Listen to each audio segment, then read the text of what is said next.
Hello, how are you today? We've been hosting Christian Conference Directors Week number 2 lately. This is day 6 of 6 days. Um, all the conferences that we're currently highlighting are held in the first 4 months of 2019 so that you can learn about them and their deadlines, which are months before the conferences start, well in advance, and you can think and plan and create your activities for the early of the next year. Hi, I'm Patricia A Durgin, and this is Marketers on a Mission. We present marketing tutorials and interviews by and for Christian writers, speakers, and artists. This is episode number 187, Writing for Your Life, Conference Director Brian Allain. Hello, Brian, how are you? Hello, Patricia, how are you? We're rocking and rolling. You've been kind to wait as I learned a little bit of a new technique there. Not a problem. We've got a lot going on, a lot to talk about today. Let's start just talking about you for a moment. Is that all right? You want to talk about you? Yeah, not terribly well, but no. One of the things that I'm a little bit jealous about is that you got to go to the Wharton School of Business. That would be, if I had another life to live, I would want to go do that. It was quite a blessing. There's no question about that. It was really a wonderful experience. I had only had an engineering educational background before that. So to make a transition to the business world, it was very helpful for me to go back and get that degree. Well, I know you went to Purdue too, and not to be disrespectful to Purdue, but Wharton School just really floats my boat. Well, thank you. Then you went on to have a really broad work experience, didn't you? Yes, I was involved in large companies and startup companies, but most of the entire time was associated with startup businesses in technology companies. Mm-hmm. So, a lot of voice over the internet in the early days of that, as well as some internet security and internet data communications kinds of products. And so totally different world than what I've been involved in here recently for the last couple of years. Right now, you have, for your conferences there, you've created, we're going to get to them in a minute, but you've created an entrepreneurial setup here. Did all those entrepreneurs rub off on you, or did you rub off on them? Well, I think it's a little bit of both, without a doubt. But I think being in a kind of a fast-paced, competitive environment like that really kind of set into my personality, I guess I would say, in that I get really bored if I'm not busy. I don't feel like I'm being productive, and I don't like to be, not busy and kind of consumed with a lot of things to do. So this new phase of my life allows me to do that in a much more flexible manner than what I've ever been able to before, because whether you're in a large company or in a startup company, you still have a lot of constraints about the scope of what you're wanting to do, and now it's pretty much just up to me. I'll think of something and bounce it off my wife or some of my author partners or publishing industry friends, and then I'll decide whether or not I'm going to go do it. And there's a responsibility to that as well. The excitement is on one side, the responsibility is on the other. Yeah. Well, I mean, in any kind of I think new business like this, you are wise to do experiments and try to learn from those experiments. So since Writing for Your Life is only 2 years old, most of what I've been doing are experiments. And there was a connection between all of that education and all of that work in the corporate world to where you are now. And that was the Frederick Buechner, yes. Buechner, excuse me. Yes. Yes.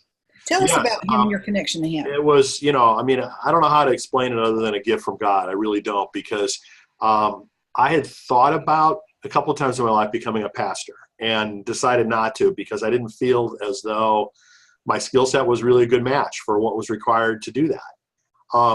But a few years ago, Mr. Buechner's family asked me to establish and lead the Frederick Buechner Center.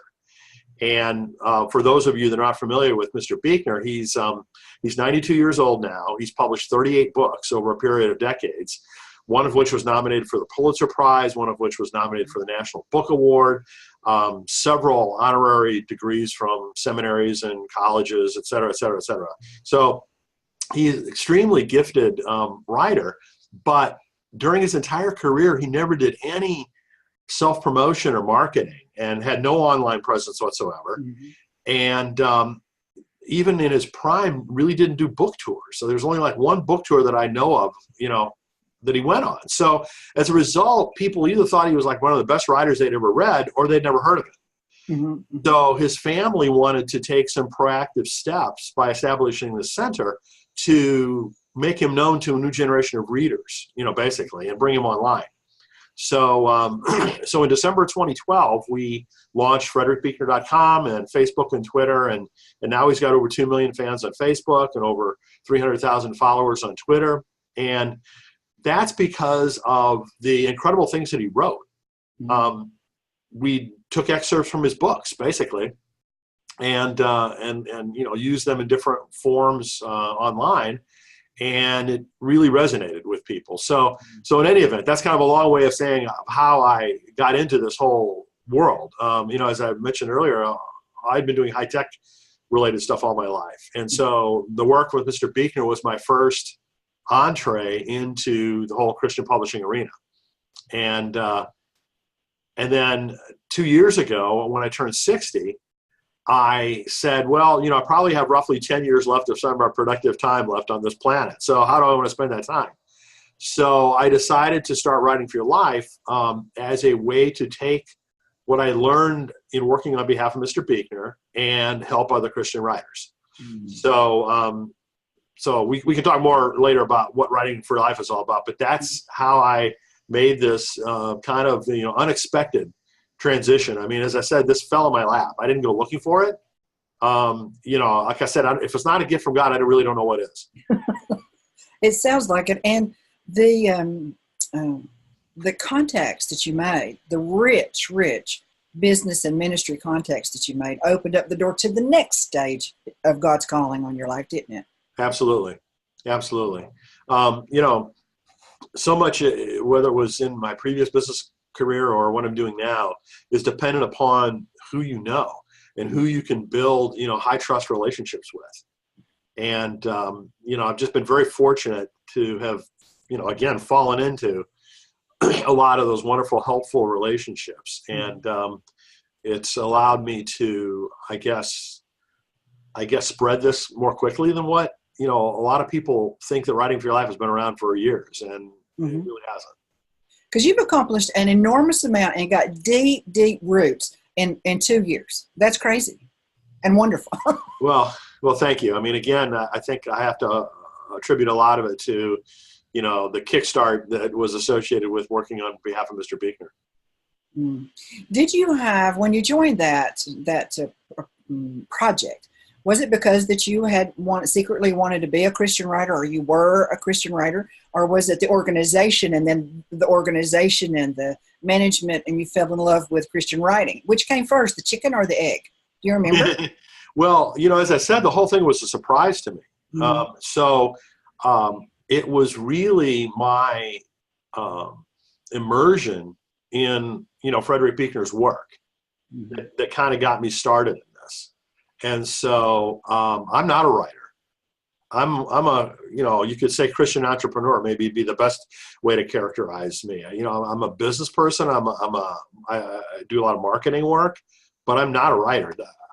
The only way I know how to communicate is in bullet points on PowerPoint slides, because that's all I've ever done all my life. I could never write, a good paragraph of prose. But, because of that, I compliment writers well, because they, and oftentimes, have got great writing skills, but not necessarily great business skills. So, and in today's world, that's much more important than it used to be. I love this quote at one of the conferences that I went to. It was a publishing industry conference where there was a panel of CEOs from the publishing companies. And, one of them said, 15 years ago, all I cared was about the quality of the writing. And now I don't even look at the writing unless they have a platform. Yes. So it's like, oh my goodness, what a dramatic change in terms of the ingredients required to become a, successful published author. Mm-hmm. So, and a lot of folks are not comfortable with that. The marketing aspect of that, and for various reasons, right? Mm-hmm. So I think, I found that, as I said, I kind of compliment folks, and I'm able to help them in that direction. Mm-hmm. I agree. You have your own business in addition to the conferences.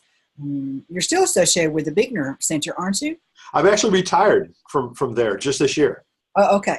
So I still, kind of like consult with them from time to time when they have questions about things, but I'm not working with them anymore. I was there for, I guess, over 5 years, and launched the whole thing, got it off the ground, and after a period of time, it's better to go on and start something new. I understand. My husband and I have that entrepreneur bent. My thought just completely slipped my mind. So let me go and check Facebook and see if we have any comments or questions. Currently, we're doing good. So you also have your own business, and you offer writing services that you don't offer yourself, but you connect other people to professionals in the Christian writing world. And then you have another conference that you're very interested in. So tell us a little bit about both, please. Sure. Well, so when I established Writing for Your Life, I felt as though I wanted to kind of have like a hub, a resource center for spiritual writers to be able to gain information, inspiration, nourishment from. And I knew that I didn't have the skills to provide a lot of that, right? Just this engineering guy. So I partnered with some of the, the authors who I've worked with, some of the industry people that I work with, to offer their services, basically resell them through Writing for Your Life. So editing services, book proposal review, kind of book development and consultation, book cover design, book interior design, things like that. Mm-hmm. And then what I do myself are the more marketing services. So I'll do, kind of strategic marketing, social media marketing, website development, things like that, as part of that, kind of overall puzzle. Mm-hmm. So my business for that is called Enliven Your Tribe, but really it's still under the Writing for Your Life umbrella. Mm-hmm. Okay. So that's kind of that piece. The other piece that you alluded to is a new conference series that I've started this year called Publishing in Color. As I began networking my way through the Christian publishing industry, one of the things I kept hearing was that writers of color were really underrepresented in terms of the number of books that get published. And, so I thought about that and talked to a couple of people, and I said, well, I can't force books to happen, but I can foster relationships. And back to our point earlier about how important those relationships are in terms of, understanding the industry and getting connected and making things happen. I decided to start this conference series called Publishing in Color. We've had 2 of them so far this year. We'll have at least 2 more next year. And Writing for Your Life conferences are much more about writing, kind of the art and craft and inspiration around writing, with just a little bit of thrown in about how to get published or how to market. Oh, okay. Whereas Publishing in Color conferences are much less about writing, much less about authors, and much more about how to get published. So the Writing for Your Life conferences have more authors and fewer people from the publishing industry, whereas the Publishing in Color conferences are the opposite. I bring in a bunch of people from the publishing industry, acquisitions editors, literary agents, and it's, more toward the practicalities of how to get published. Very helpful. Without that, we could be a great writer and never be known. Our words never be free. Exactly. Let me see if we have any. I heard a beep. Let me see. Janet McHenry's here. Hey, Janet. Judy Gordon Morrow says, hi, Patricia and Brian. Just now got on. Glad to be back for a live session. And we are certainly glad to see both of you ladies. It's always good to see you. Appreciate you being here. Hey, Tracy Bradford, how are you? Oh! Thanks for joining us today. One of the things that we talked about early on in a private conversation is that this is writing. We're talking today about Writing for Your Life, spiritual conferences, writers' conferences. And explain to me why that's not a Christian writers conference, but it's a spiritual writers conference. How is that? How do you differentiate that? Tell us about that, bro.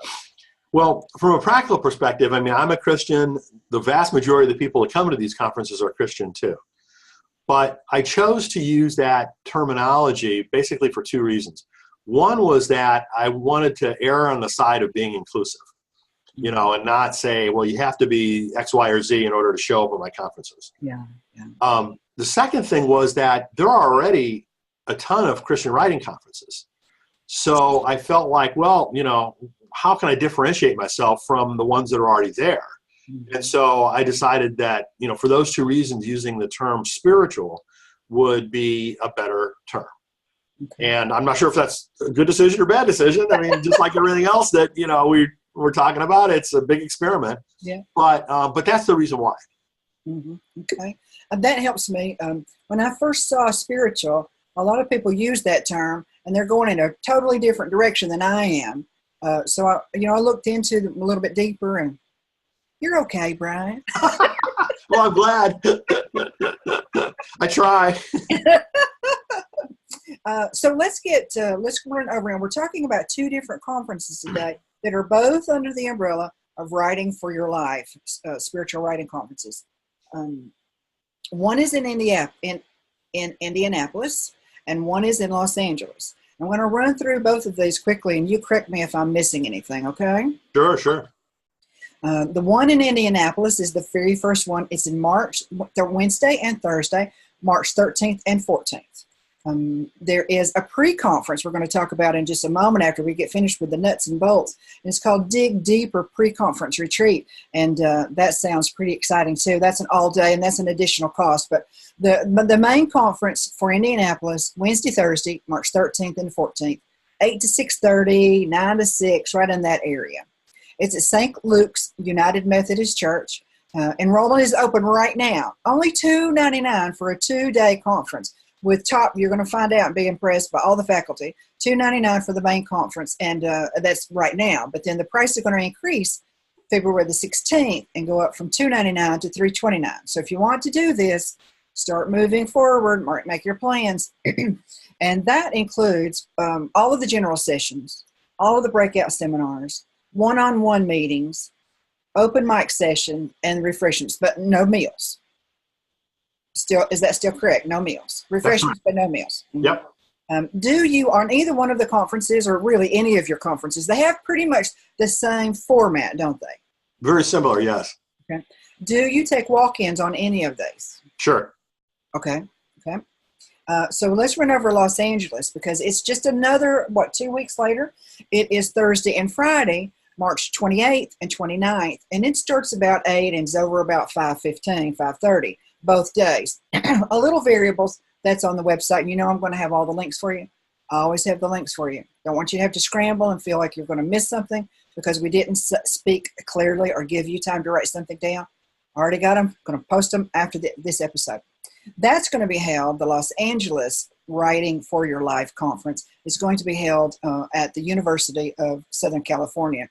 Excuse me. And the deadline is also, the enrollment is also open for that right now. $3.29 for the main conference, a little bit more, just a few dollars more than Indianapolis. Everything costs more in LA. That's just, I think air costs more in LA. That's Then when the price increases, it's going to increase on March the 1st to $3.59. So let me repeat that. Indianapolis, $2.99 for the main conference. Los Angeles, $3.29 for the main conference. And both will go up on their, the information is going to be on the website for when they're going to go up. There will be a deadline. Again, all general sessions, all breakout seminars, one-on-one meetings. This is 2 full days. Doesn't go over in the evening. There's no night owl stuff. There's nothing crazy going on in the evening. But it does give you 2 full business days packed full of content, which we're going to talk about in just a moment. So basically, with a few variables in there, each city's schedule is worship, starts out with registration, of course, then worship, a general session, a seminar, which some people might call a workshop or a clinic, lunch on your own, another seminar, another general session, and then the closing sessions, which might be a one-on-one meeting, might be an open mic. Those are the. Am I hitting the high points there, Brian? Yes, you are. Thank you. Okay, good. Let me see what Tracy's got to say. Tracy's here. She hasn't said anything. She's just here. We don't mind if you talk or you don't talk, Tracy. We're just tickled you're here. Now let's talk in the Dig Deeper retreat is a pre-conference for both cities. Are you going to have it throughout the whole year long for all of your conferences? Yes, I generally do that. And it usually involves one of my author partners who is speaking in the main conference for part of the day, and then myself for part of the day. Mm-hmm. So this is a full day, the day before the main conference. So Tuesday, March the 12th for Indianapolis, Wednesday, March the 27th for Los Angeles. 9 to 6, 9 to 5, right in that general area, an additional $199. And what are they going to get for an extra $200, Dave? I keep trying to call you David, but I know your name is Brian, so I apologize. So it's a smaller group, intentionally limited to, something on the order of 20 people. And it's generally a morning worth of, digging deeper relative to writing, and an afternoon worth of digging deeper relative to more business. So in the writing portion, that's led by whoever it is that I'm partnering with for the Dig Deeper retreat. In Indianapolis, it's Philip Gully, who's a very highly published author who's a Quaker pastor, and also is affiliated with the Christian Theological Seminary there in Indianapolis, who is my partner with, producing this conference. In Los Angeles, it'll be with Marilyn McIntyre, who is another, very highly published author and also a teacher. She teaches writing at one of the colleges out there. So they take the morning and just kind of go into the whole craft of writing much deeper than what you would get during the main conference at any one of the particular sessions there. And then in the afternoon, there are two main topics that I talk about. One is marketing, and the other is self-publishing. So on the marketing side, I kind of split that into two sections also. One is strategic and one is tactical. The strategic part talks about, kind of really applying business strategy to enter a new market. So as an author, that's part of the way you need to think about it, because you need to establish your niche in the market that you can become known for. Mm-hmm. We've been talking about how there's such an increased importance in terms of building your following. And you need to have a really narrow focus, I believe, to do that. So I talk about both the strategic aspects of that and then the tactical aspects of that, of using social media in particular to grow your following. And then my other presentation on self-publishing isn't so much about the nuts and bolts of self-publishing in terms of how to do it. It's more about why you should consider it. And it talks about all the different changes in the publishing industry over the last few years that have swung the pendulum more toward the viability and attractiveness of self-publishing. Mm-hmm. And it's not like I'm trying to talk everyone into doing self-publishing. Mm-hmm. I mean, I think it's great for some people, and for other people, I think they're better off going through traditional publishing. But I think it's a new area that people just are not terribly familiar with. And so giving them some insight into the why, so to speak, of self-publishing is what I try to accomplish that. It sounds like it would give a great foundational workshop, for lack of a better way to say it, because there are 5 million options. If you want to self-publish, you only have to choose among these 5 million choices. Who has the time and the inclination to do that? And it sounds like you're going to help us understand these are the 4 most prevalent options, and these might be why you want to do this one or why you want to do that another one. Yeah, kind of like talking about what are the elements that are required, and my view of how to approach that, basically. Okay, so let me ask you, going back to Los Angeles, I've got on the website, I thought, tell me if I've got this understanding this correctly. I thought that there were 2 Dig Deeper pre-conferences in Los Angeles, one with Marilyn McIntyre and you, and another option with Joyce Dinkins as you. You're right. You're absolutely right. Thank you for correcting me. No, that's absolutely the case. Joyce Dinkins is the publishing board director at Our Daily Bread Ministries. So she's more of a publishing industry person, not an author herself. But she's, had a very rich and deep experience in the publishing industry. Okay. So yeah, they're actually on March 27th. There will be those 2 Dig Deeper retreats going on parallel. Okay. And part of the reason for that is that I'm also doing a Publishing Color Conference there in Los Angeles on March 25th, 26th. So kind of like, Joyce is going to be one of the keynote speakers for that. Okay. And so, people from that conference may want to attend her Dig Deeper retreat, whereas people from the Writing for Your Life conference that's coming up on the 28th and 29th that will include Marilyn may want to, attend her Dig Deeper retreat. So I'm offering both options on the middle day between the main conferences. Okay, so they could come in and end with Marilyn, or they could start with Marilyn and go to the main conference, but they don't have to do either. It's optional. Right. It's all optional. So that sort of answers my question. My next question was going to ask you, can people only purchase the Dig Deeper and be finished, or must they have the main conference? And I'm hearing you say no. They could just do one or the other. It doesn't have to be both. Some directors have pre-conference workshops and training of some kind, but that amongst that group, some of them only allow you to participate in that if you've also attached and paid for the main conference. That's why I was asking. Yeah, no, I thought about that too, honestly. But I just decided not to put that requirement in place. And everybody has to make their own decisions, don't they? Right, right. And that's part of the reason we're doing Conference Directors Week, because every single conference has its own director who has his or her own specialties, his or her own hot buttons, the things they're very, very passionate about, and couldn't have a conference without including X, Y, Z. But the other things that someone else is very passionate about might not even be on their radar, and that's okay.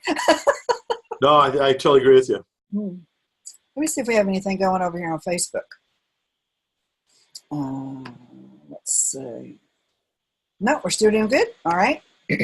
So one of the things that we talked about pre-interview was that you're going to be presenting one half of each of these Dig Deeper retreats that are pre-conference.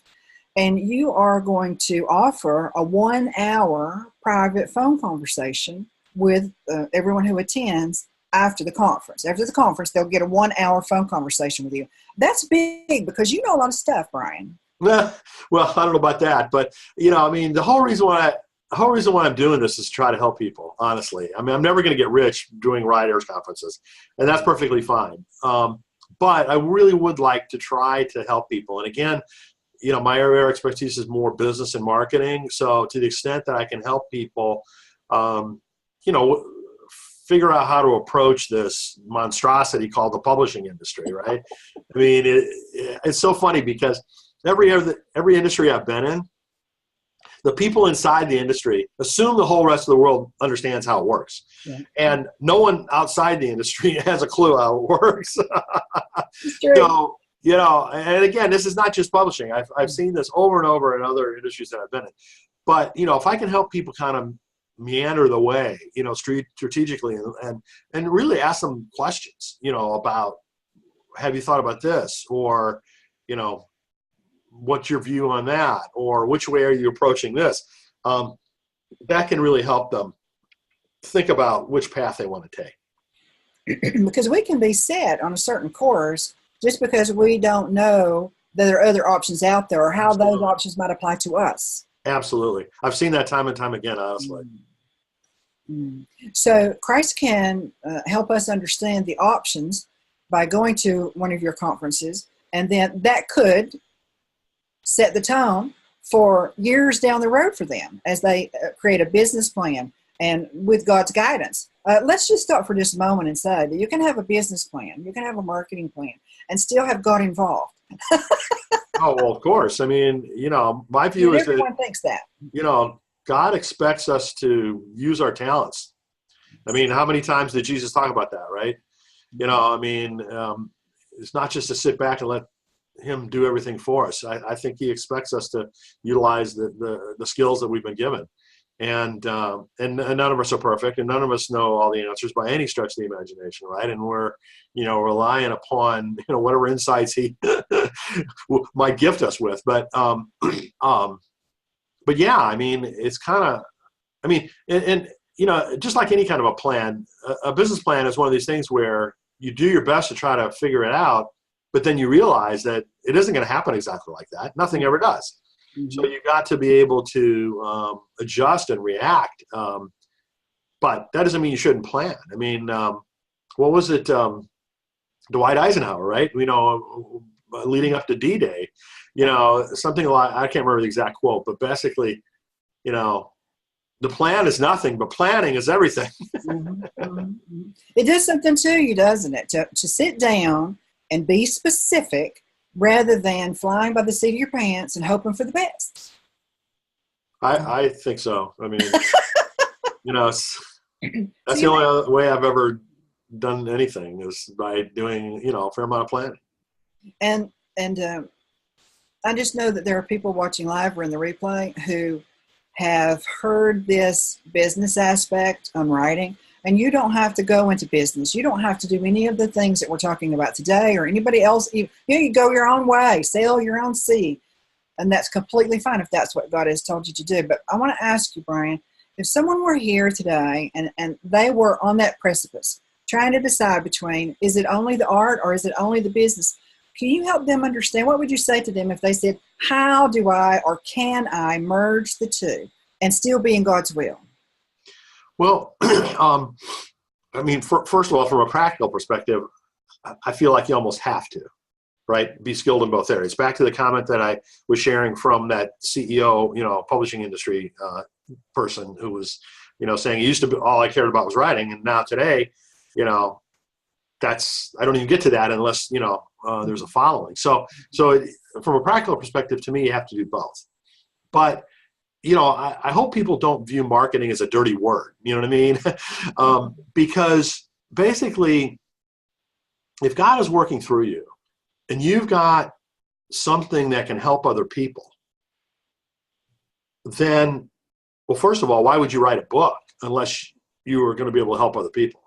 Mm-hmm. Right? What other kind of purpose, you know, do you have to write a book? I mean, because you want to become famous, because you want to make a lot of money? I mean, there are very people who write books that do that, right? I mean, you know, I feel as though if you're called to write a book, it's to help people. And how are people going to know how you can help them unless they become aware of your work? Yes. Right? So you can call that marketing, you can call it whatever you want, but spreading awareness, spreading knowledge about what you have to offer and basically, you know, how God is working through you, there's nothing wrong with that. It just enables you to help more people. So anyway, that's how I view it. Which is part of the call, isn't it, Brian? I think so. It's an essential element of it. We don't talk about that enough. And when we do, we usually use cliches. Which I have a personal disdain for. So maybe you'll come back another time and help us understand that better. We'll talk. Well, I mean, I'm not trying to say I've got all the answers to all this stuff either. I'm still a newbie, you know, quite frankly, in this whole industry, and I'm learning myself. So, but that's just the way I approach it. And there's room for both. Okay. Well, now tell us, we have one-on-one meetings and we have an open mic session in all of the conferences. So can you give us a rundown on what to expect for both of those sessions? Sure. I mean, one-on-one meetings are basically kind of an informal chat. You know, they're not manuscript review sessions or anything like that. They're really just an opportunity to get to know either people from the publishing industry or authors that you always wanted to talk to. Mm-hmm. One of the things that I've told about people that attend the Writing for Your Life and Publishing in Color conferences is that they tend to be more intimate, you know, and more interaction with, you know, the speakers. And so the one-on-one session is one of the ways to help facilitate that. And how long do they last? 20 minutes. 20 minutes. Is there a cost for them? No, no, no. As part of the conference fee? Absolutely. And do they need to have, if someone's watching right now, do they need to take something with them to be prepared? Is it just a chit chat? Can it go across the board? It can go across the board. I mean, it's basically a chit chat. I mean, and like if it's an author that you're meeting with, then, I don't expect the authors to like review your manuscript or your book proposal or anything like that. There's no obligation on their part to do that. If it's a publishing industry person, that's a different story, right? Because most of the time they're there, they want to, see what you've got to say, basically. So that's a little bit of a different story. But, I try to keep it low obligation, low pressure, low tension, and more informal. And then if, you mutually decide afterwards that you want to follow up with each other, then wonderful. You just build a new relationship. But it's not in any way forced. Okay. So now the Dig Deeper retreats, let me step back from that just for a second, look back to that for just a second. Those are about 20 people, more or less. But then the conference itself is what we're talking about for the one-on-one meetings. And one is included in your conference rate. Typically, do people have more than one? Do the numbers work out? It depends on the size of the conference and how many speakers there are. Mm-hmm. The conferences that I've done have varied between 50 and 150 people roughly. Okay. So it just depends, where it is and who the speakers are and the time of the year and all these kinds of things. Yeah. For the larger conferences with fewer speakers, then there's just fewer slots available for one-on-one meetings. Mm-hmm. Whereas with the smaller conferences that have more speakers, then some of the people have had 10 one-on-one meetings. Some of the people have only had 2 or 3. Yeah. So it just depends. And some people don't even want one-on-one meetings. Some of the people that attend are not looking for that. So it just depends on the specific situation. The first few writers' conferences that I went to, I had the opportunity to sit down with some authors who were well established, but I was so ignorant and naive, I didn't understand the value of that, so I passed. Boom. No, you're not alone at all. I mean, a lot of folks feel that way. They're kind of intimidated by it, and they feel, I'm just nobody. I don't know what to say, but I mean, oh my goodness, the opportunity to establish a relationship with some of these folks and learn from them, I think it's, worth a lot. Who knows where it will go, but you have to sit down in the chair. Absolutely. We have some comments. No, Janelle. Hey, Janelle. So good to see you, girl. Glad to have you today. Let's do something else. The open mic, what's that all about? So it's just an opportunity for people to read a piece of their work, in front of an audience, right? And I've been blown away, quite frankly, by some of the things that I've heard people share. I mean, some of them that, and again, they're kind of choosing a 5-minute excerpt of whatever, right? And what some of these people have chosen are very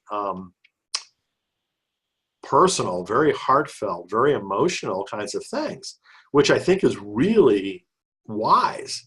If you're going to read something in front of an audience like that, I mean, it's not like it's an audience where, they're voting on you or anything like that. So it's not like it's, high pressure. But again, what an opportunity to take advantage of it. And so if you're going to do something, if you're going to read something in front of a group of people like that, then make it your best. Make it something that really matters. Yes. And so, I really have to credit some of these folks for, the quality of work that they brought to those sessions. It's really been amazing. It's surprising how many talented people there are that we don't have access to them very often unless they are already published.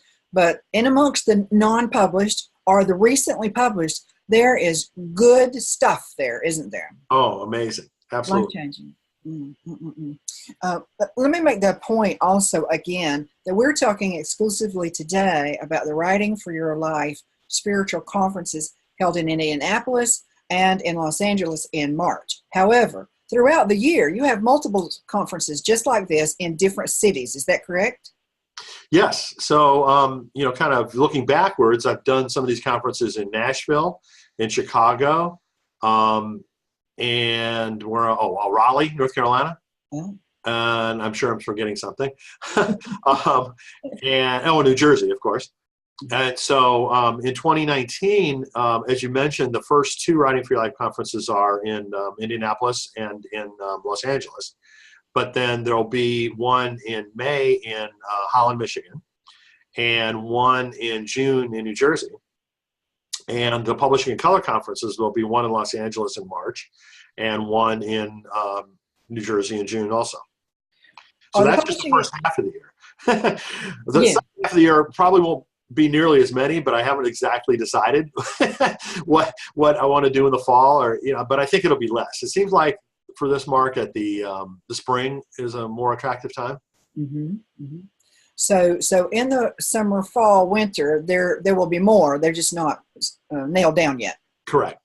Okay. And the Publishing in Color, you mentioned to me, I'm not 100% sure, remember what you said, but is it back to back with the Writing for Your Life conference?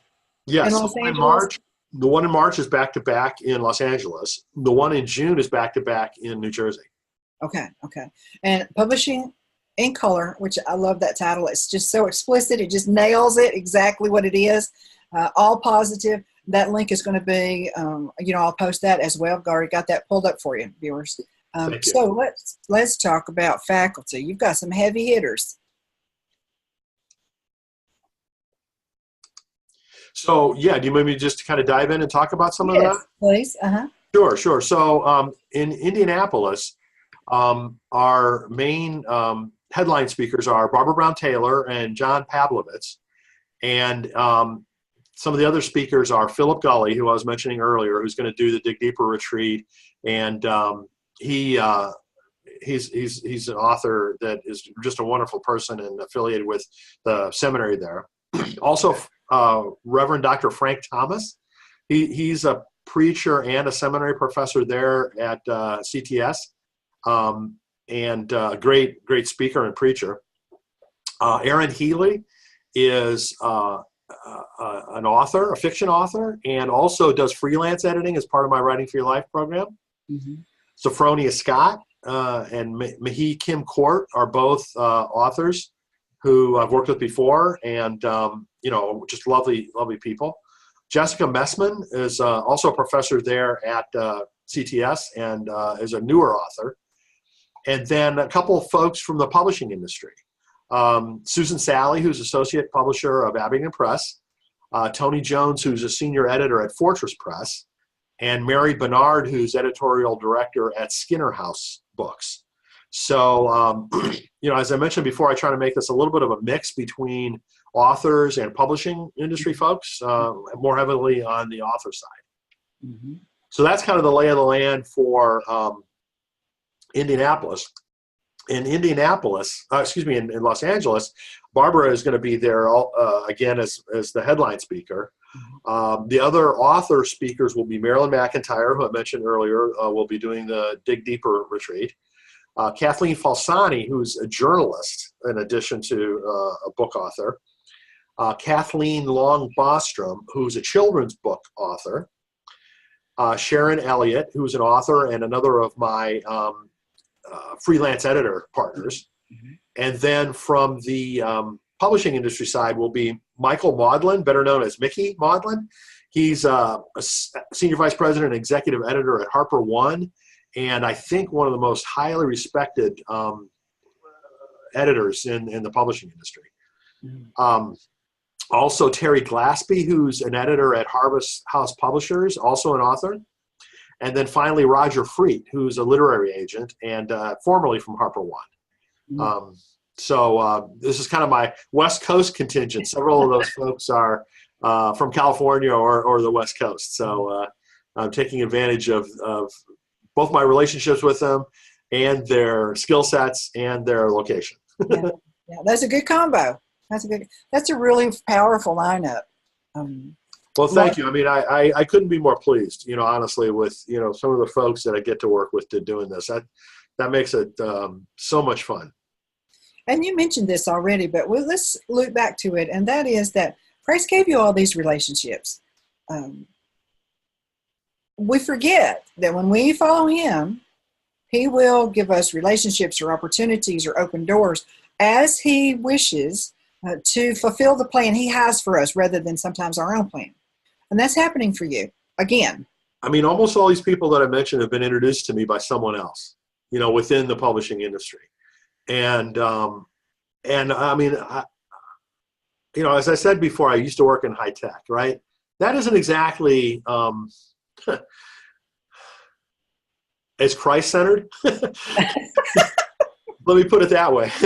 I mean, whereas the people that I've had the, wonderful opportunity to work with here are so willing to help and to do things that have, no immediate benefit for them. Mm-hmm. They're just trying to, do what they think is right and introduce me to someone who I think would be a great person for me to work with. And so, yes, I mean, is that a blessing? I mean, there's just no question about it. I could say the same thing in my sphere as well. Thank you, Paul.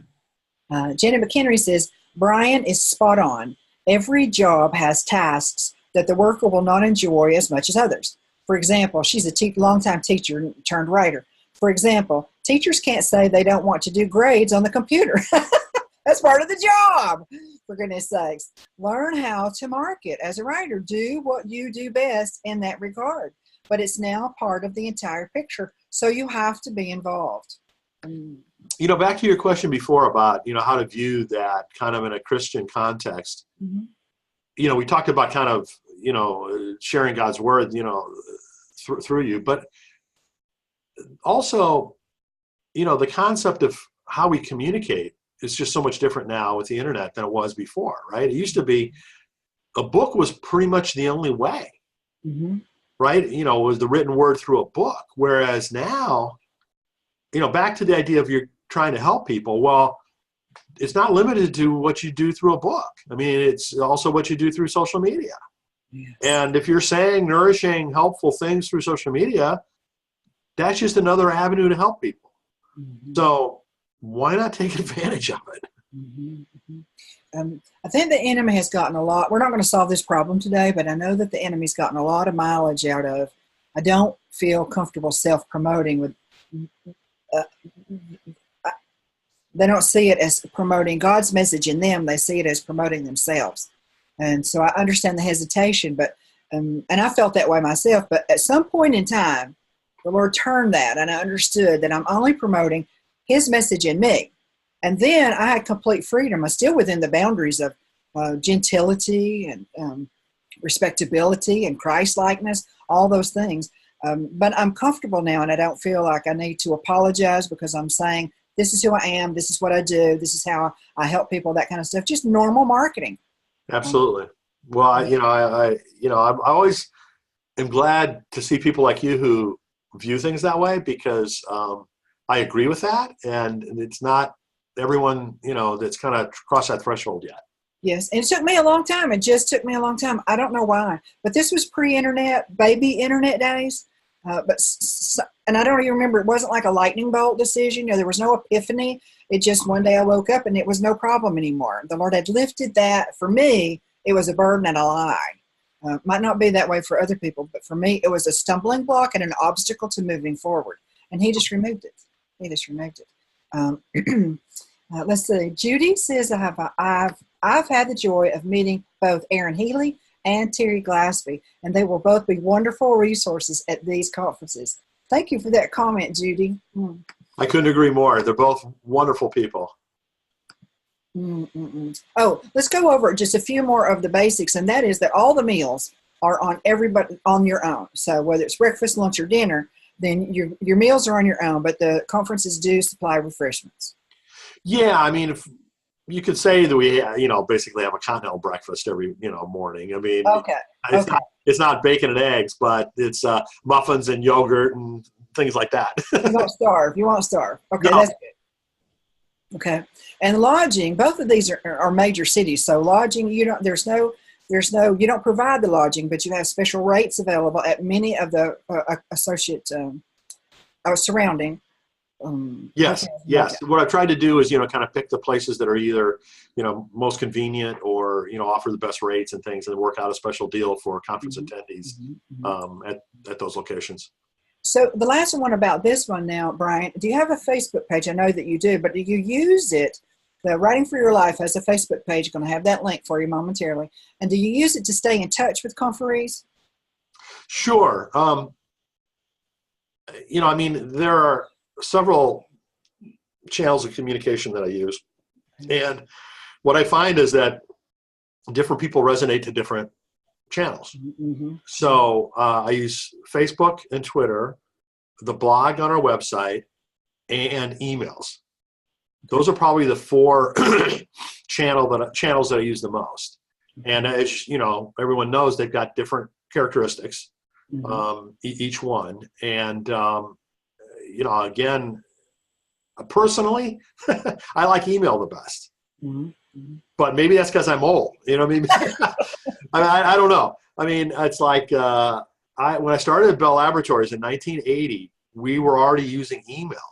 Believe it or not, the whole company was on email. So my entire business career, I've used that, and so I find it to be incredibly efficient. And but I mean, everyone's different. So yeah, I mean, we use those four. The website, email, Facebook, and Twitter. I've been experimenting a little with Instagram, but I don't know. I can't get terribly thrilled about it yet. I mean, like I said, I'm old. You know what I mean? So if I was 40 years younger, maybe I'd see it differently. But anyway.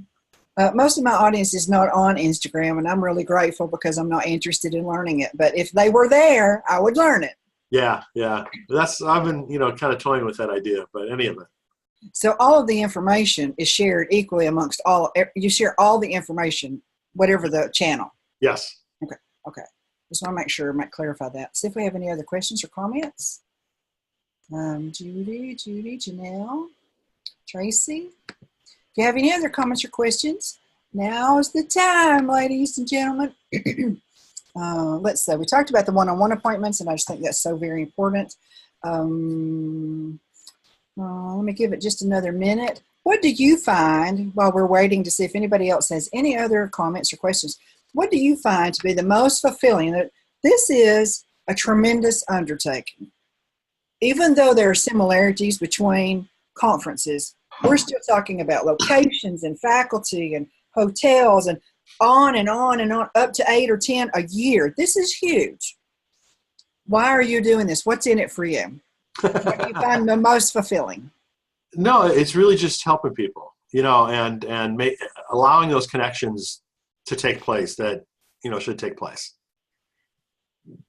It's as simple as that for me. I mean, I'm trying to apply my skills in a way that God's led me to take. And you don't always know, what directions, those will go. But I mean, clearly doing these conferences and doing, the other things that I'm doing as well is without a doubt part of that. I'm called to do this connecting, so to speak. And so, so that I would say more than anything else is the most fulfilling thing is when you go to one of these conferences. I mean, I've been really fortunate that, we do attendee surveys, after every conference, right? And not everybody fills those out, but every single conference that I've done has had a 4.5 or better out of 5 in terms of the average rating. And, that's the quantitative side. The qualitative side is all these folks that come up to me and just thank me profusely and say how much it's changed their life or how much they've got out of the conference. And, so it's kind of like, when those kinds of things happen, you're doing something right. I mean, God's working through you, thank goodness. I mean, in a way that's helping these folks. So there's no question that that's the most fulfilling part of it for me. In some ways, it's slightly similar to donating to a missionary, and then they go out and souls are saved. We're supporting them in their work through our funds or our prayers, and you're doing it by your actions and your work and your ministry. So on behalf of all those people who will be touched by those who write and learn how to do so at your conferences, we thank you. Yeah. No, it's I'm enjoying this tremendously. Oh, good. Judy Morrow says, helping and serving people is always the best motivation.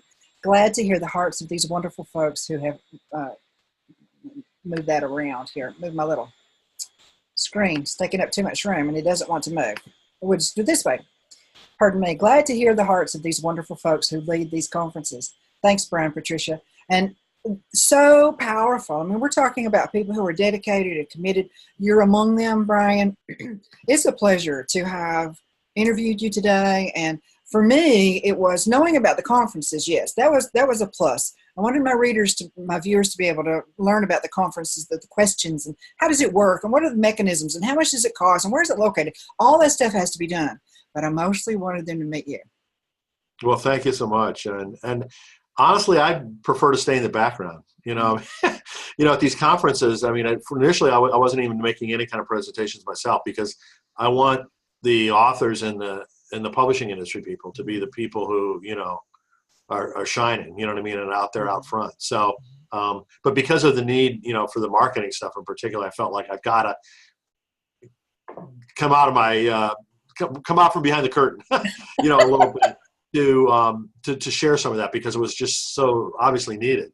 But thank you very much for having me on here. I really appreciate, the opportunity to share about this work with your audience. But, it's really not about me. I don't care about that. And people can hear that. They can see that typed out on a page, even if it is ever typed out. But when they hear the timbre of someone's voice and they see their body structure, their body language, and they hear the passion, the contentment at just doing the Lord's work. No, not a lot of glory. Nobody's having any parades, but they're very content. And every single conference director that I have interviewed, and I know that this will be next year as I interview more. They have fit that description. That's wonderful. Because this is a big job. This is a big job with a lot of moving pieces. Yeah, but that's the easy part, like you said. You know what I mean? It's like the blocking and tackling, so to speak, turning the crank, and the putting up the website or doing this or whatever. That's the easy stuff. That's just a means to an end. Some people would run screaming into the night at the thought of it. So I'm glad that it's easy for you. No, I don't mind that stuff. That's the easy part. The part where it's the people, and the learning and having God work through them. That's the part that matters. Yes. I'm so glad we got to talk to you today. Thank you very much for your time. We've got all the links as usual. I mentioned that a couple of times. It's still true. Thank you, viewers, for being here and engaging with us, asking questions and making comments. You know that we're here to serve you, and we're so tickled when you're here live. It's an extra blessing to us. This has been Marketers on a Mission, episode number 187. Writing for Your Life, Spiritual Writing Conference Director Brian Allain. Tomorrow, author and speaker Kathy Elliott will join me. We'll talk about her cozy mysteries. She's going to tell us what a cozy mystery is to start with. And then she's going to show us how to plan a blog tour. We're here every weekday at 12 Pacific, 3 Eastern. This program is designed to serve you, to help you learn the craft of writing, professional writing, and speaking from those who already do it. Because we're marketing the message that God has entrusted to us. We're doing that online, and our mission field is online. We must become comfortable with marketing online so that we can reach the very people that Christ has gifted us to serve with the message that He has gifted us to deliver, all for His glory. It's good stuff. We'll see you here tomorrow. Thank you again, Brian. Thank you very much, Patricia.